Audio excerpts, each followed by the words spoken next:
सबसे जो बड़ी वजह है, सबसे पहले जो बड़ी वजह है वो ये लाइफस्टाइल। जो मैक्सिमम लोग जो हमारे में अंदर जो ऑफिस वर्क करते हैं और जो यानी कोई मूवमेंट नहीं, सिसाइल लाइफ मोड है उनका। नाश्ता हो गया, दोपहर का खाना, रात का खाना, ठीक है, उसमें आप एक चीज़ मिस कर सकते हैं, जैसे दोपहर का खाना, रात में, लेकिन नाश्ता जो सा वो बहुत आपने खाना खाया और ज़्यादा खाना यानी अपने भूख से ज़्यादा, जैसे सुना हुआ कि एक हिस्सा भूख का रख के आप लोग खाएँ, 3 हिस्से खाएँ, तो इससे अगर आप इससे कैपेसिटी से ज़्यादा खाते हैं और उसके बाद फ़ौरन आप जो सा वो उसे क्या कहते हैं सो जाते हैं, तो वो ज़ाहिर बात है वो बैक फ्लश होगा। एसिड फास्ट फूड इंटेक बहुत ज़्यादा है आजकल नौजवानों में, टाइम नहीं है, टाइम की कमी है, तो उसमें फास्ट फूड है और स्मोकिंग। सेल्फ मेडिकेशन जो सी है वो आप देखेंगे, आपको GERD के सिम्टम्स होते हैं, पेशेंट उठता है खुद ही, जी राइजिक सिंसा का साशे ले लिया है, राइजिक ले लिया, जो सुना जिस तरह एड में देखा आपने वो कर लिया। अस्सलाम वालेकुम नाज़रीन, QAS हेल्थ में आपको खुशामदीद। मैं डॉक्टर रमाडा, उम्मीद करते हैं आप सब खैरियत से होंगे। आज हम बात करेंगे मैदे की बीमारियां, जिसमें मैदे की जलन, गैस और मैदे का खट्टे डकार का शामिल है, जिसमें बहुत सारे लोग इसकी कंप्लेन करते हैं कि वो मैदे की बीमारियों का शिकार हैं, जिसमें बदहज़मी और GERD और एसिडिटी बढ़ जाती है। तो आज इस मौजू पे बात करेंगे कि एसिडिटी और मैदे की जो बीमारियां हैं, इसके बढ़ने की बेसिक वजह क्या है और इसको हम कैसे प्रिवेंट कर सकते हैं, इसके ट्रीटमेंट प्रोटोकॉल्स क्या हो सकते हैं। हमारे साथ मौजूद हैं डॉक्टर हमजा नज़ीर, जो कि मैदा और जिगर स्पेशलिस्ट हैं। अस्सलाम वालेकुम सर, बहुत शुक्रिया फॉर द टाइम। आज हम बात कर लेते हैं कि जी मैदे की बीमारियां आए दिन बढ़ती हुई नज़र आ रही हैं। इसमें लाइफस्टाइल और एच पाइलोरिक एसिड की भी वजह से भी बहुत सारे मसाइल हैं, और फिर तीसरा सर सेल्फ मेडिकेशन हमारे यहाँ बहुत बढ़ गई है। तो आप क्या समझते हैं कि असल इसकी वजह क्या है आपके मुताबिक? बिस्मिल्लाहिर्रहमानिर्रहीम। सबसे जो बड़ी वजह है, सबसे पहले जो बड़ी वजह है वो ये लाइफस्टाइल। जो मैक्सिमम लोग जो हमारे में अंदर जो ऑफिस वर्क करते हैं और जो यानी कोई मूवमेंट नहीं, सिसाइल लाइफ मोड है उनका, और वो उनके अंदर ही सबसे ज़्यादा ये चीज़ पाई जाती है। लेकिन लाइफस्टाइल मॉडिफिकेशन अगर हम करेंगे, एक्सरसाइज को अपना मामूल बनाएंगे, ठीक है, रोज़ाना आधा से पौना घंटा जो सब एक्सरसाइज करेंगे, तो ये जो चीज़ें हैं जो आप देखेंगे कि खातर खा जो सा वो हम कमी आएगी। हमारे पास जो पेशेंट्स आते हैं तो हम उनको सबसे पहले उनसे किसी भी मेडिकेशन शुरू करने से पहले उसको हम पहले लाइफस्टाइल मॉडिफाई करने की कोशिश करते हैं कि इसी से इंशाल्लाह जो फ़र्क पड़ जाएगा। और 70% पेशेंट जो हैं वो रिकवर कर जाते हैं बगैर किसी मेडिसिन के। उनको उसकी मुख्तलिफ रीज़न हैं, आपने प्रोन करना होता है कि आप किस वजह से ये पेशेंट जो है वो आपके पास आया, और क्या उसकी आया कि उसकी ओबेसिटी है, या उसको क्या कहते हैं लाइफस्टाइल में चेंजेस करने वाली हैं, या स्ट्रेस इंड्यूस्ड है।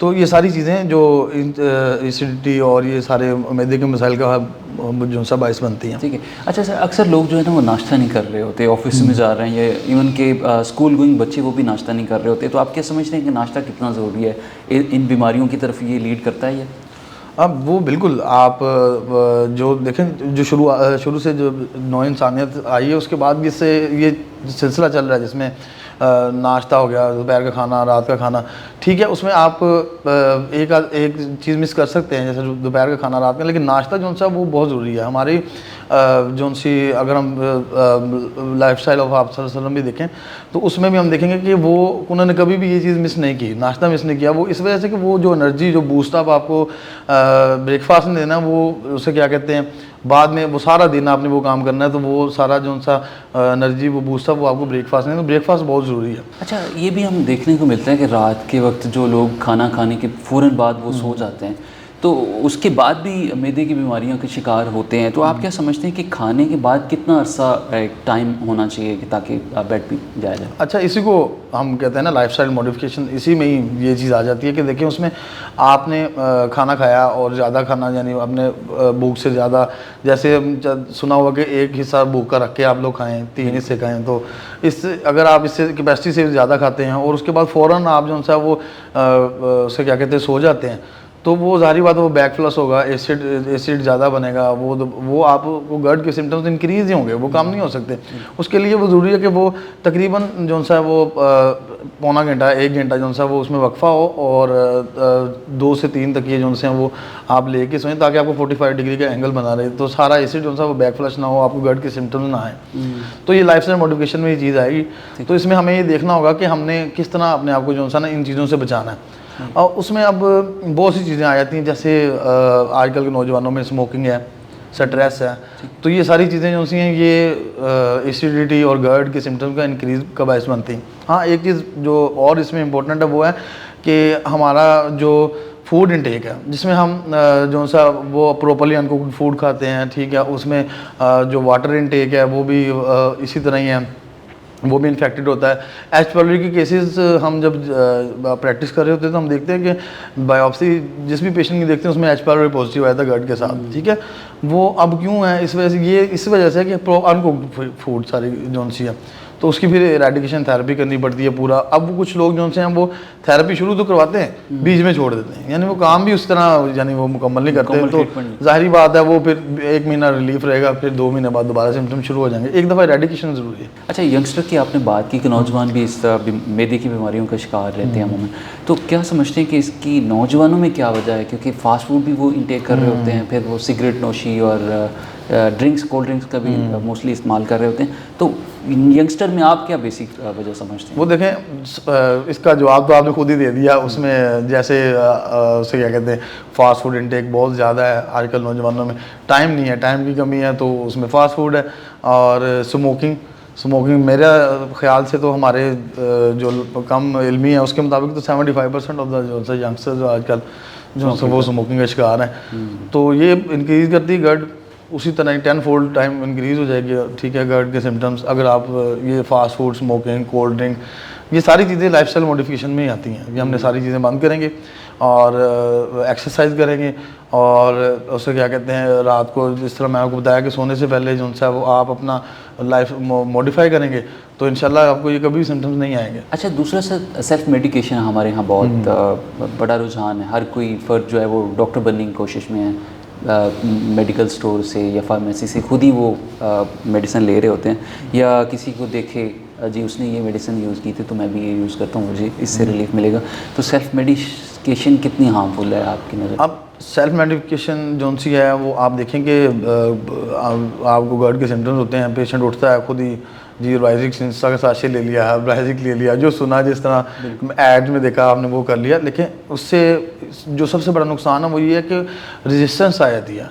वो जो चीज़ आपकी जो सी है वो माइनर लेवल से यानी लो डोज से ठीक होने वाली है, वो आप सेल्फ मेडिकेशन से उसको जो सा ना वो हाई क्लास पे ले जाते हैं, ठीक है। फिर हमें उसकी मुख्तलिफ क्लासेस यूज़ करनी पड़ती हैं, अपना क्या कहते हैं न्यू जनरेशन की तरफ जाना पड़ता है ताकि हम इसको कंट्रोल करें। फिर आहिस्ता आहिस्ता इस तरह चीज़ सिलसिला बढ़ता जाता है और रेजिस्टेंस भी बढ़ती जाती है। तो self medication is very harmful thing. अच्छा, आखिर में मेरा सवाल है, एक पेशेंट का सवाल था कि वो कहते हैं कि मेरी एज 60 साल है और मैं डायबिटिक हूँ, दिन के वक्त मैं ठीक रहता हूँ, लेकिन मिड नाइट मुझे हार्ट बर्न और गैस्ट्रिक सिम्टम्स हैं, रात को नींद नहीं आती चेस्ट टाइटनेस की वजह से, और मेडिकेशन 1 साल से वो इस्तेमाल कर रहे हैं, कोई रिलीफ नहीं मिला, कोई इससे फ़र्क नहीं, फाका नहीं हुआ, तो क्या आपकी सजेशन है? अच्छा, इसमें डायबिटिक जो पेशेंट होते हैं, इसमें 2 वजूहत हैं उनके ना ठीक होने की। सबसे पहली वजह तो ये है कि देखें, आपने जैसे कहा कि वो दोपहर में उनको सिम्टम्स नहीं आते, तो वो मेन वजह है कि वो काम कर रहे होते हैं, ठीक है। आपकी गैस्ट्रिक मूवमेंट जो इसको हम पेरिस्टाल्सिस कहते हैं, वो मूवमेंट्स भी तेज़ होती हैं, ठीक है। डायबिटिक के अंदर उनको हम इस प्रोसीजर कहते हैं गैस्ट्रोपैरेसिस, ठीक है, यानी मूवमेंट का स्लो हो जाना। तो डायबिटिक जो पेशेंट्स हैं उनकी मूवमेंट ही जो small intestine, large intestine, bowel movements हैं वो स्लो होती है। तो वो क्या होता है कि वो सिम्टम उनको भी ज़्यादा आते हैं। जब मूवमेंट ही नहीं होगी, वो एसिड भी उतना इंक्रीज बनेगा और वो फिर बैक फ्लश भी होगा, तो GERD के सिम्टम्स भी ज़्यादा आएंगे। तो इसमें सबसे पहले तो इसलिए हम इनको शुरू कराते हैं, मेडिसिन ऐसी शुरू कराते हैं जो पेरिस्टाल्सिस इंक्रीज़ करें। डायबिटिक को हमेशा इस साथ इस्तेमाल करवाते हैं और लाइफस्टाइल मॉडिफाई करते हैं। अब जो रात को इनको सिम्टम का आना और 12 जिस तरह आप कह रहे हैं कि टाइटनेस हो जाती है और ये सारा कुछ, तो वो 1 साल से मेडिसिन भी है। इसमें जो आपने पहले क्वेश्चन पूछा कि सेल्फ मेडिकेशन और ये उसमें इसका ये आपका जवाब इसी चीज़ में है कि देखें उसमें रेजिस्टेंस बढ़ जाती है, इंक्रीज़ हो गई डायबिटिक पेशेंट के अंदर। आप एक साल से एक मेडिसिन खा रहे हैं, तो वो जारी बात है, वो इसका मतलब ये कि वो इफेक्ट ही नहीं कर रही।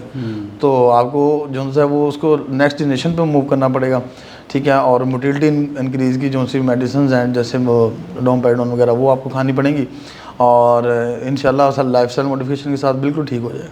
ठीक है डॉक्टर साहब, बहुत शुक्रिया फॉर द टाइम। जी नाज़रीन, हमारे साथ मौजूद थे डॉक्टर हमजा नज़ीर, मैदा जिगर स्पेशलिस्ट। हमें बता रहे थे कि किस तरह से मैदे की बीमारियों से बचा जा सकता है और इसकी ट्रीटमेंट प्रोटोकॉल्स क्या हो सकते हैं। आपका भी अगर कोई क्वेश्चन है तो ज़रूर कमेंट सेक्शन में आप पूछ सकते हैं। आज का सेगमेंट अपने अख्ताम को पहुँच रहे हैं। अपने मेज़बान डॉक्टर हरमाडा को इजाज़त दीजिए। अल्लाह निगहबान।